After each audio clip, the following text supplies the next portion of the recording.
Read करेंगे 22। मेरा जो समय ज़रा दे रहा है मैं भाई मदीहा शाह। ज़रार अभी वो तेज़ी से घर से निकलता लोन तक गया था जब हमदान ने कुछ से उसको पुकारा तो वो भी वैसे ही रुका। ये अभी अंदर तुम क्या करके आए हो? उन्होंने वैसे ही इस पार से पूछा। ज़रा ने पहले हैरानगी से फिर चुन कर उनको देखा था।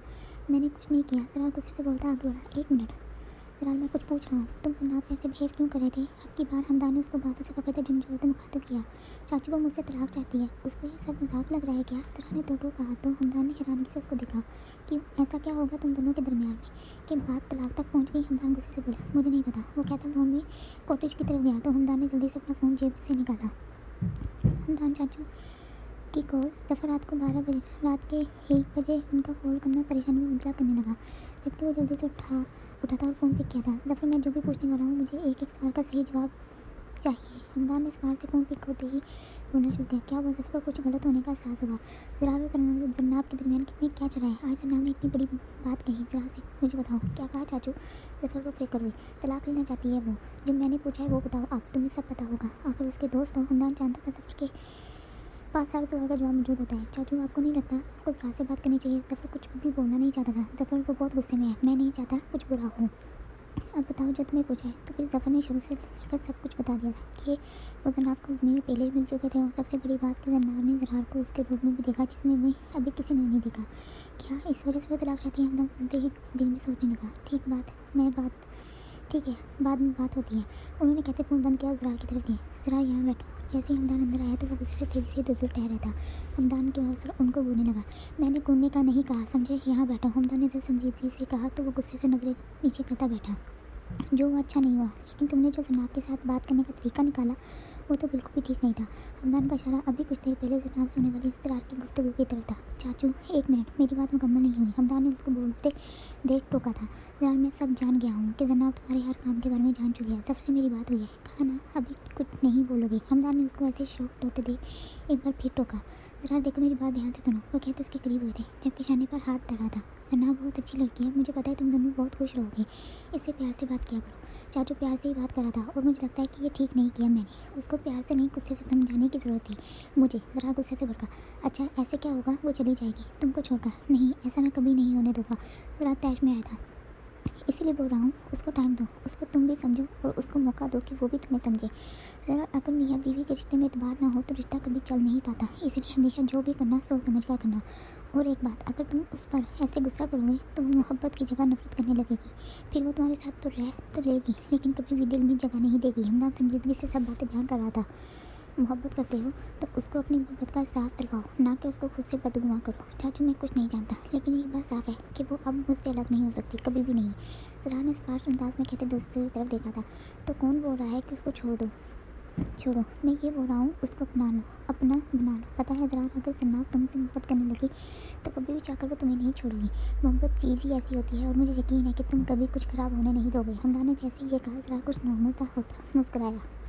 पता नहीं मुझे कब से उससे मोहब्बत हुई चाचू, बस उसको खोना नहीं चाहता। और रही बात उसको समझाने की तो ठीक है, मैं कोशिश करूँगा कि प्यार से सब कुछ हल करूँ। वो कहते उठा था और वहाँ से गया था। हमदान भी उठा। सॉरी चाचू, प्यार से करूँगा लेकिन अपने तरीके से। वो कुछ से सोचते हमदान के साथ चलने लगा। खुद को क्या समझता है? वो दर से आग करती बेड की तरफ गई। जैसे वो रूम में दाखिल हुआ वो जाने दुश्मन सो करती अपने बाएं हाथ से दाहिने हाथ की कलाई पर दवाई लगाने की कोशिश में लगी हुई थी, पर चाहकर भी वो ये दर्द बर्दाश्त नहीं कर पा रही थी। लेकिन अब साथ ही बहते उसके दर्द में इजाफे का काम बहुत अच्छे से कर रहे थे। वो आराम से चलते उसके करीब आते पास बैठा था, पर जनाब ने उसकी तरफ नहीं देखा। मुकाबल ने आराम से उसका ठंडा हाथ अपने हाथों में लिया था। जनाब ने बेगी पलकों से उसको देखा था। ज़रा ने आराम से दवाई लगानी शुरू की, लेकिन जनाब की तरफ नहीं देखा। कितना अजीब इंसान है, दर्द भी देता है, मरहम भी लगाने आ जाता है। ये कैसा इंसान है कि मैं कभी समझ पाऊँगी? जनाब उसके साफ शिफा चेहरे को देख रही थी, जबकि उस पर वो अपना दर्द भूल गई थी।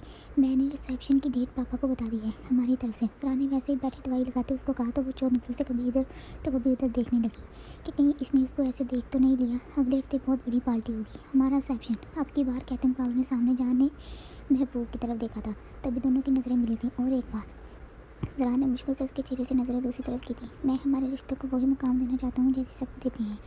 आई होप तुम समझ गई होगी और मुझे उम्मीद है कि तुम खुद को तैयार कर लोगी। जैसे जनाब ने यह सुना फटी फटी आंखों से उसको देखा था जो अब उठते टेबल की तरफ गया था। ये पेपर्स आज तो यहाँ आए हैं लेकिन फिर कभी भी इनको तुम्हारे हाथ में ना देखो। मुकाबले के चेहरे पर सख्ती बड़ी थी जबकि जनाब ने डरते उसको देखा था। रानी उन पेपर्स को फाड़ डस्टबिन में फेंका था। मेरी सारी मेहनत पानी में मिला दी। जैसे जनाब ने देखा वो वॉशरूम की तरफ गया, मुँह फुलाए बेड पर लेटते कंबल ओढ़ गई। लेकिन ये इससे पहले क्या बोला था जनाब एकदम से याद करती उठी थी लेकिन जल्दी ही वापस पड़ी क्यों ना कि जरार वॉशरूम से बाहर आ चुका था। अभी आपका फ़ोन बंद है क्या? शांति नाश्ते के टेबल पर आते ही पूछने लगी। तुम क्यों पूछ रही हो? जनाब ने आईब्रोज गाई। मैं नहीं, भाई की कॉल आई मुझे। उन्होंने कहा कि शायद आपका फ़ोन बंद है। वो कब से आपको कॉल कर रहे हैं लेकिन रात से आपका फ़ोन बंद है। शांति ने तफसील जवाब दिया तो सबने अब की बार जनाब को देखा। वो मेरा फ़ोन तभी जरा ने उसको देखा।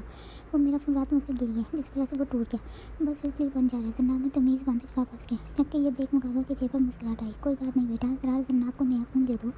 उस्मान अफगानी ने हुक्म साध किया तो जरार हाँ में सर हिलाने लगा। पहले क्लास तो लगाई इसकी अंकल, इसने ही तो मेरा फ़ोन तोड़ा है। जनाब उसके बेनियादी से बैठे देख दिल में बोली क्योंकि के सामने बोलने की तो हिम्मत थी ही नहीं उसमें। जनाब मुझे लगता है तुम्हें यह ट्राई करना चाहिए। एपिक एक स्कर्ट उसको पास करती बोली। ये जनाब ने शॉर्ट से अंदाज में लेते कहा जबकि वो अब वो ऊपर से नीचे तक देख रही थी। हाँ, आजकल ज़्यादा सब यही चलता है। तुम्हें नहीं पता जरार को बहुत पसंद है ये रंग। अब के एपिक ने कहते जरार के नाम को खींचा पर मैं ऐसे कपड़े नहीं पहन सकती। वो कहते आकाश की तरफ गई तो एपिक भी गुस्से से वो ड्रेस लेते वहाँ से गई। कुछ दिन पहले ज़्यादा बेगम ने एपिक की मुलाकात जनाब से करवाई कि वो जरार की बचपन की दोस्त है, इसलिए तुम्हारी दोस्त बनना चाहती है। बस तब से वो रोज़ाना ही जनाब से मिलने आने लगी और आज जब रिसेप्शन की शॉपिंग के लिए आने लगे तो वो भी साथ ही आ गई कि वो भी साथ शॉपिंग करना चाहती है। जनाब जल्दी से मेरे लिए कॉफ़ी लेकर आओ। अभी वो सब शॉपिंग से वापस आए थे और बैठे थे जब जरार ने घर में दाखिल होते उसको हुक्म दिया। अरे जरार, वो अभी थकी सी शॉपिंग से वापस आई है, तुम चलो, मैं एपिक के हाथ कॉफ़ी भेजती हूँ। ज़्यादा बेगम जनाब का मुँह बंदा देख चुकी थी, जल्दी से अपना पत्ता रखा। 1 मिनट मॉम।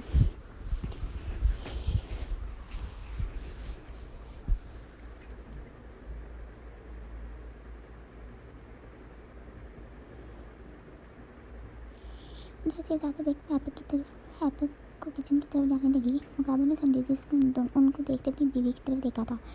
आप लोग भी अभी शॉपिंग से आए हो, थक गए होंगे, थोड़ा सा आराम करो, लेकिन मुझे कॉफ़ी अपनी बीवी के हाथ की पीनी है, ना कि किसी और की। कहते ही मुकाबले ऊपर की तरफ गया। अच्छा, जब बीवी नहीं थी तो कॉफ़ी पीता नहीं था क्या? जनाब सबको देख मुस्कुराते किचन की तरफ गई जबकि गुस्सा बहुत आ रहा था। ये क्या? जैसे ही वो कॉफ़ी रखती पलटी जाने के लिए सामने जरा गीले बदन के साथ रो में आया जबकि गले में टावल मौजूद था। जनाब ने जल्दी से अपनी नज़रों को कॉफ़ी पर किया। वो आराम से उसको देख उसकी तरफ आया था और सामने बैठा था। इस तरह की जनाब उसके सामने खड़ी अपनी उंगलियों को एक दूसरे में उलझा रही थी। मुकाबले ने भरपूर नज़र से उसको अपने सार में लिया था। मैं यहाँ ऐसे क्यों खड़ी हो गई? उसको खुद पर हैरानगी हुई तो पलटी। सुनो, अभी उसने एक कदम आगे को लिया था जब उसकी आवाज़ पर रुकी लेकिन पलटी नहीं थी। वो वैसे ही कॉफ़ी का मग उठाते मुस्कुराया।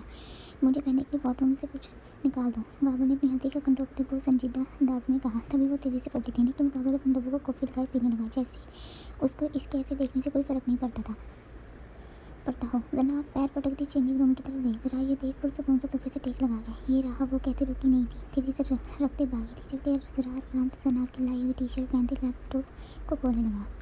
हाँ बोलो जफ़र, क्या खबर है? जरा रूम के टेरेस पर खड़ा वीडियो कॉल पर आया था। बॉस, ये जफ़र सवारी कोई छोटी मछली नहीं है। अली ने जल्दी से खर्चा जाहिर किया। जरा ये जफ़र सवारी तक पहुँचना इतना आसान नहीं होगा हमारे लिए।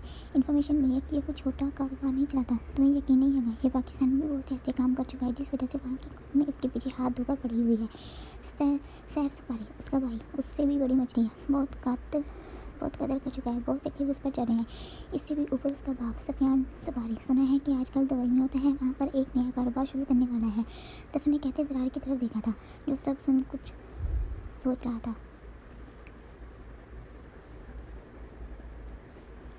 एक और बात, उमर भी जफ़र के करीब आया था। हज़र कोई नाम का शख्स है जिसके पास कुछ है शायद। मतलब ज़रा चुंगा था। मतलब ये कि नाम के शख्स को तलाश किया जाता है। सफियान सफारी के आदमी उसको ढूंढ रहे हैं, पता नहीं क्या है उसके पास। जफ़र ने शान उछाते बात छोड़ी। तुम बताओ, हमें आगे करना है, क्या करना है इस सफ़र तक पहुँचने के लिए? अली ने सब बातें को छोड़ काम की बात पूछी। क्या यार, अभी कुछ दिन रुक जाओ, जरार का वलीमा होने दो, फिर ये काम कर लेना। सुनान गेम खेलते दरमियान से बोला। तो ठीक है, हमारा अगला काम ये होगा कि अज़र आदमी के बारे में पता किया जाए और देखा जाए कि उसके पास कौन सा अज़र है जो हमारे पास नहीं। ज़रा ने पुरसोच अंदाज में बात कही, लेकिन ज़रा इससे हमारा क्या लेना देना? हमें सिर्फ ज़फ़र सफारी के बारे में सुनना नहीं। ज़फ़र को हैरानगी हुई। पता है मुझे ज़फ़र के क्या करना है? एक बात बताओ, अगर ज़फ़र का भाई सफियान सफारी में बड़ी मछली है तो अभी तक वो नज़र क्यों नहीं आई समुद्र में? ज़रा ने आई बुरुश गई। पता नहीं, लेकिन हमारे आदमी ने कहा कि सुना है उसके साथ कोई हादसा पेश आया जिस वजह से वो अभी कोई भी काम नहीं कर रहा। पता नहीं उसके बाप ने उसको कहाँ रखा है। अली ने बात मुकम्मल की। ठीक है, हमारे आदमी को कहो किस पारी के पूरे खानदान की इन्फॉर्मेशन लिया है। ज़रा ने कहते फ़ोन बंद किया। भाभी जल्दी से चलो, सब नीचे आ गए हैं। अभी जनाब कंबल को रखते आई थी जब फ्रीज़र जो नाश्ते के लिए जा रही थी जनाब को भी साथ ले जाने के लिए रूम में आई। सॉरी चलो जनाब, तेज़ से कहती उसके साथ हुई। कहाँ जा रही हो? अभी वो शावर लेकर आया था। जब उसको रूम से जाते देख काबा ने उसके कदम रोके थे। नीचे वो उसकी बॉडी को देखते नजर चलाने लगी, जबकि फ्रीज़र भी रुक गई। फ्रीज़र तुम जाओ, भाभी आती है, अभी उनको काम है। ज़रा ने उसको इग्नोर करते अपनी बहन को मुखातिब किया। मुझे कौन सा काम है, वो भी यहाँ पर? वो उसको ऐसे बेनियाज बोलते देख चटकी थी, जबकि फ्रीज़र सर पर हिलाती गई। बेगम होश में आई और जल्दी से शोर के कपड़े निकाले। मुझे ऑफिस जाना है, आज बहुत खास दिन है। ज़रा उसके चेहरे को उतरते रंग देख टावल को बालों में रगड़ते ड्रेसिंग टेबल के सामने गया। इसको अचानक से क्या जाता है, कहीं मुर्गी के दौरे तो नहीं पड़ते? इसको कभी इतना गुस्सा इसकी नाक पर रहता है तो कभी शहद की तरफ मीठा हो जाता है। वो गुस्से गुड़वाती वार्डरोब की तरफ गई। अब मुझे क्या पता कि इसको क्या पहना है। इतने कपड़े देख उसको गुस्सा आया था, पर फिर भी खुद पर कंट्रोल करती उनमें से एक सूट निकाल दी आई और बेड पर रखा। सुनो, अभी वो चाहती कि मुकाबले ने फिर से उसके कदम रोके। वो टेबल पर कुछ फाइल्स पड़ी हैं, उसके मेरे ऑफिस बैग में डाल दो। फिलहाल वैसे ही खड़ा टी शर्ट पहनते हुक्म देने लगा तो वो उसको अपने ऐसे बेनियाज खड़ा देख टेबल की तरफ गई और गुस्से से जल्दी से फाइल्स बैग में डालने लगी। ना मेरी घड़ी मुझे देना। अभी वो बैग बंद कर रही थी जब मुकाबले ने हंसी को कंट्रोल करते हुए हुक्म पास किया। गुस्से से एक बार फिर उसको देखा, पर मुकाबल भी क्या इंसाफ था, वैसे ही खड़ा अपने बाल बना रहा था। जनाब वॉच लेते उस तक आई थी। ज़रा ने चुटकी से नमकार डालते वॉच ली थी। ये नहीं चाहिए। अभी वो पलटी मुकाबले ने टाई उसके हाथ में दी। हाथ में मेरा बैग लेते हैं ना। रात चाहिए चेहरे पर संजीदगी से कहते वहाँ से गया तो जनाब मुँह खोले इधर उधर देखने। अपने काम खुद नहीं कर सकता। वो गुस्से से मुँह बनाते बैग लेते नीचे आई। जनाब जल्दी से मेरे लिए कॉफ़ी बना कर लिया। अभी उसने बैग रखा जब ज़रा ने उसको एक नया काम सुनाया। ज़रा देखो, ये कॉफ़ी मैंने बनाई है बेटा, तुम ये पी लो। ज़्यादा बेगम ने कॉफ़ी का मंगू उसकी तरफ किया। नहीं मामा, मुझे यह कॉफ़ी नहीं पीनी। जनाब अभी तक तुम गई नहीं, मुझे देर हो जाएगी। रानी उसको ऐसे ही खड़े देख थोड़ा सा ऊंचा कहा तो अब की बार उस्मान अफगानी हमदार ने एक साथ देखा था उसको, जबकि सिकंदर अफगान ने तो पहले ही अपने पोते की हर हरकत को नोट कर रहे थे। ये ले, वो कॉफ़ी लाते बोली तो रानी वापस पर नजर से उसको देखा, जबकि आराम से कॉफ़ी पीने लगा। भाभी जल्दी से नाश्ता कर ले, हमें जाना है। फ्रीजर ने टाइम देखते कहा। कहते साथ ही बैठी।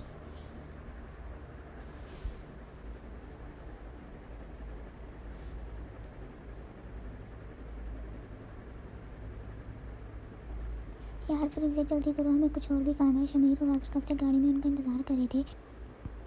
यार फ्रीजर जल्दी करो, हमें कुछ और भी काम है। शमीर और आदर कब से गाड़ी में उनका इंतज़ार कर रहे थे, लेकिन वो सब अभी तक नहीं आई थी। सॉरी भाई, फ्रीजर भागते उन तक आई थी, जबकि वो सभी पीछे ही थी। एक मिनट, अभी जनाब घर से बाहर निकली थी जब ज़रा ने वापस उसके अपने करीब किया। इतनी अचानक हुआ कि जनाब कुछ भी समझ ना पाई और झटक से उसके करीब हुई। आज ज़्यादा देर मत करना शोबिन पर, पता है कि वो ज़रा गंभीर सी आवाज़ में कहते उसके गालों को अपने हाथों के पूरे से छुआ तो वो कर्ण की तरफ डट गई। क्या हुआ, पूछो भी नहीं। अपने मुकाबले ने कहते अपने हाथ की उंगलियों को उसके गर्दन पर चलाया। जनाब उसकी जरूरत देख आंखों को बड़ा करते घबराई, जबकि सर्दी में भी उसके पसीने आने लगे। क्यों खुद को उसके साथ से बाहर निकालने के लिए अटकते बोली, क्यों ना कि मैं आज तुम्हारे हाथ का बना खाना खाना चाहता हूँ, बनाओगी ना? सारा उसकी हालत देख महफूज हो रहा था, जबकि दिल में बहुत प्यार भी उभर रहा था। हाँ बनाऊंगी। जनाब जल्दी से टाइम बचाते मुश्किल से बात मुकम्मल की, क्यों ना कि वो उसका नमी बर्दाश्त नहीं कर पा रही थी। उसके दिल की धड़कन तेज होती। ओके बेगम। ज़रा ने कहते उसके गाल पर बोसा लिया। जनाब फटी फटी आंखों से शॉक्ड हुई, जबकि सांस वहीं थम सी गई। ज़रा उसको ऐसे शॉक्ड सा देख दिल में बहुत कुछ था। रो, अगर आपका रोमांस खत्म हो गया तो भाभी को ले जाऊँ? आसिफ दोनों को ऐसे खड़े देख बोला। जनाब जल्दी से पीछे होने की कोशिश करने लगी, लेकिन वो काबर के गिरफ्त तोड़ना इतना आसान नहीं था इसके लिए। अभी तो छोड़ा हूँ, जाओ, लेकिन हाँ खाना टाइम पर तैयार रहे। मुकाबले ने एकदम से आवाज़ में कहते उसको छोड़ा था। आदर ध्यान से जाना और क्या रखना। ज़रा ने एक पल भी जनाब से नजरें नहीं हटाई थी, जबकि इस बार जनाब भी खुद से उसको देख रही थी। ओके ब्रो, आपका कम सर आंखों पर, आप बेफिक्र ऑफिस जाएँ। मैं अपने से भी ज़्यादा भाभी का ख्याल रखूँगा। ऐसा बहुत से अपने भाई को देख रहा था। तुम कुछ ज़्यादा नहीं बोलने लगे हो, शान से लोगों का ख्याल भी रखना है। रंजराल अब भी उसकी तरफ आया था तो जनाब भी खुद पर हैरान ही रह गई कि अभी उसको क्या हुआ था, ये कैसा एहसास था। उसको खुशी हुई थी या बुरा लगा, वो समझ नहीं पा रही थी। डोंट वरी ब्रो, मैं खुद से ज़्यादा उसका ख्याल रखूँगा। आदर खुशी से मैं पता मतलब ज़्यादा का चेहरा स्पॉट हुआ। मेरा मतलब मुझे पता है वो आपकी जिम्मेदारी है, उसका अच्छे से ख्याल रखूँगा। आदर जल्दी से समझा। वो कहते क्या तो आदर जनाब गाड़ी की तरफ गए। रात के 8 बज चुके थे और वो सब अभी घर में दाखिल हुए थे। तकरीबन सबके हाथों में शॉपिंग बैग मौजूद थे। लो बेगम, सब बच्चे आ गए, अब जल्दी से खाना खाएं, भूख बहुत तेज़ लगी हुई है। जैसे ही हमदा ने सबको देखा, मुस्कुराते आबिश को कहा तो वो जल्दी से मिसेस यास्मीन के साथ हाथ बटाने लगी। माशाल्लाह, हमारी जनाब बेटी तो बहुत खूबसूरत लग रही है। इसके अंदर खाने इसको तैयार हुए देख बहुत प्यार से बोले, ये तो कुछ भी नहीं दादा जान, पता है पार्लर वाली तो अभी भाभी को अच्छे से तैयार करने वाली थी, लेकिन भाभी ने कुछ भी करवाने से मना कर दिया। लेकिन हमारी खुशी के लिए भाभी ने ये हल्का सा मेकअप करवाया। फरहीन नजर नाव के साथ लगती बोली, अच्छा ये बताओ तुम सब ने इतना वक्त कहाँ गाया? अब की बार हमदान ने पूछा। सबसे पहले हम लोग मॉल गए और आज़र भाई लोग अपने किसी काम को करने चले गए। बाद में हम सब पार्लर गए, वहाँ पर बहुत ज़्यादा टाइम लगा हमको। इसके बाद फिर वो जो शॉपिंग रहती थी वो की फिरोज़ी ने पूरी तफसील बता दी। अच्छा सन्ना बेटी का दिन कैसा गुजरा? उस्मान खान उसके सर पर प्यार देती पास ही बैठी। अब वो क्या जवाब देती वो सोचने लगी, क्योंकि जब से वो सबके साथ शॉपिंग पर गई थी वो ज़रा के बारे में ही सोच रही थी।